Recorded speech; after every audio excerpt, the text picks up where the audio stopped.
महाराष्ट्र में मराठा आरक्षण की मांग महीनों से अब जोर पकड़ती जा रही है। अनशन से शुरू हुई बात हिंसा तक पहुंच चुकी है और बीते 2 दिनों से पूरे महाराष्ट्र में अलग अलग जिलों में आगजनी हो रही है। मुंबई से तकरीबन 450 किलोमीटर दूर बीड जिले में प्रदर्शन और बवाल को देखते हुए धारा 144 लगा दी गई है। वहीं सरकार अब एक्टिव हो गई है। मराठा आरक्षण की आग पूरे महाराष्ट्र को जला रही है।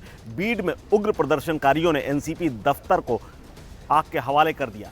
एनसीपी दफ्तर के अलावा एनसीपी के विधायक और एक पूर्व मंत्री का भी घर जला दिया गया। उसके बाद अब मुख्यमंत्री एकनाथ शिंदे ने राज्यपाल से मुलाकात की है। वहीं डिप्टी सीएम देवेंद्र फडणवीस ने बीजेपी नेताओं के साथ बैठक की है। आपको बता दें कि इसी आरक्षण को लेकर जब ये 50% से ऊपर पूरा आरक्षण क्रॉस हो गया था तो उसके बाद सुप्रीम कोर्ट ने रोक लगा दी थी और ये पूरा मामला सुप्रीम कोर्ट में लंबित है।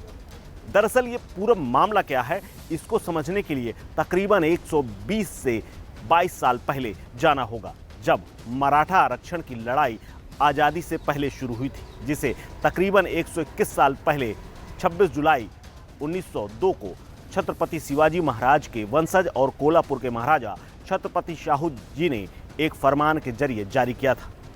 उन्होंने तब कहा था कि उनके राज्य में जो भी सरकारी पद खाली हैं उनमें 50% मराठा, कुणबी और अन्य पिछड़े समूहों को इसमें भरा जाए। इसी के बाद ये पूरा मामला शुरू हुआ। इस एक फैसले के बाद इसमें आगे चलकर आरक्षण की संवैधानिक व्यवस्था को एक राह दिखाई और यहीं से मराठा समुदाय को इसे अपनी मांग बना लिया।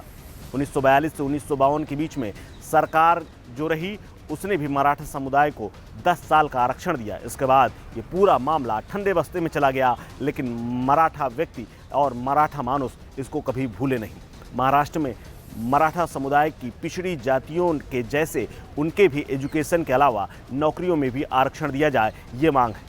मराठा लोगों और समुदाय का मानना है कि जो भी किसान हैं और जो खेती बाड़ी कर रहे हैं उनकी जो समस्याएं हैं, उनकी आर्थिक रूप से उन्हें जो कमजोरी मिली है, जो उन्हें जन्मजात मिली है, उसे दूर करने के लिए आरक्षण बेहद ज़रूरी है। इसीलिए मराठा समुदाय अपने भविष्य को लेकर चिंतित है और सरकारी नौकरियों में आरक्षण की मांग कर रहा है। मराठा समुदाय लंबे समय से आरक्षण की मांग करता रहा है। दरअसल 1980 के दशक में पहली बार महाराष्ट्र में एक बार फिर से आरक्षण की मांग उठी और आंदोलन का रूप ले लिया। इसके बाद साल 2016 से 2018 के बीच कई दौर में आंदोलन हुए, कई लोगों की जान गई, लेकिन इसके बावजूद महाराष्ट्र सरकार ने साल 2018 में कानून बनाया और मराठा समुदाय को 16% आरक्षण देने की घोषणा कर दी। लेकिन जब मामला हाई कोर्ट पहुंचा तो कोर्ट ने इस पर कम करते हुए, यानी इस आरक्षण को कम करते हुए सरकारी नौकरियों में मराठाओं को सिर्फ 13%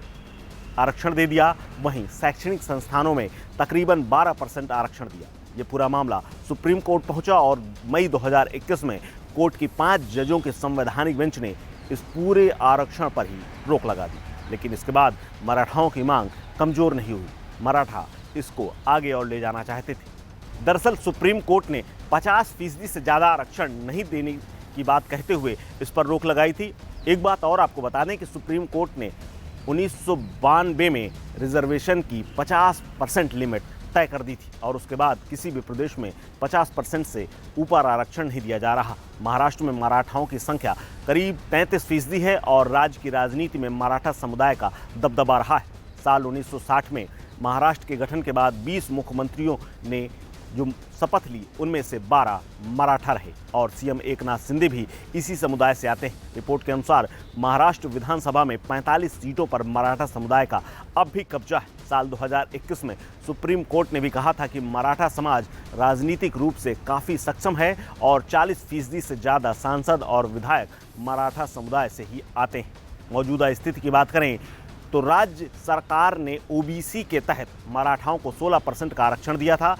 इससे राज्य की कुल 50% के आरक्षण की जो सीमा थी वो पार हो गई थी। सुप्रीम कोर्ट की संवैधानिक पीठ ने इसीलिए साल 2021 में मई के महीने में मराठा आरक्षण को रद्द कर दिया था और उसके बाद मराठा नेताओं ने मांग की थी कि उनके समुदाय को कुणबी जाति का प्रमाण पत्र दिया जाए, क्योंकि मौजूदा सरकार में मराठा समुदाय के कुछ लोगों को कुणबी जाति का प्रमाण पत्र देने का फैसला लिया गया था। लेकिन मंगलवार को शिंदे सरकार ने 11,000 कुणबी लोगों को प्रमाण पत्र दिए, लेकिन अब मराठा समुदाय की मांग है कि इस पूरी जाति को यानी कुणबी जाति को सभी लोगों को इसका लाभ दिया जाए और प्रमाण पत्र दिया जाए। इसीलिए कुछ राजनीतिक दल लगातार इस मुद्दे को उठाते रहे हैं।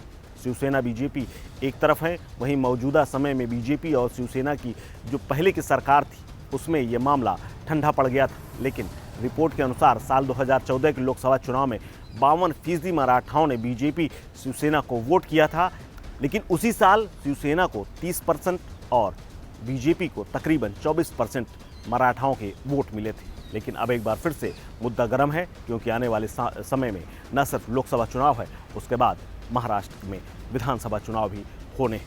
ऐसे में माना जा रहा है कि ये मामला फिलहाल थमने का नाम नहीं लेगा और अभी आग और भड़केगी। ऐसा नहीं है कि मौजूदा शिंदे सरकार ने मराठा आरक्षण को लेकर कोई कदम नहीं उठाया, लेकिन बीजेपी शिवसेना शिंदे के गठबंधन की सरकार जो थी वो मराठाओं को आरक्षण देने की पूरी कोशिश में है, लेकिन सुप्रीम कोर्ट के आगे वो कुछ नहीं कह पा रही, ऐसा सरकार का भी कहना है। इस खबर में फिलहाल इतना ही। अपडेट्स के लिए बने रहिए वन इंडिया हिंदी के साथ। नमस्कार।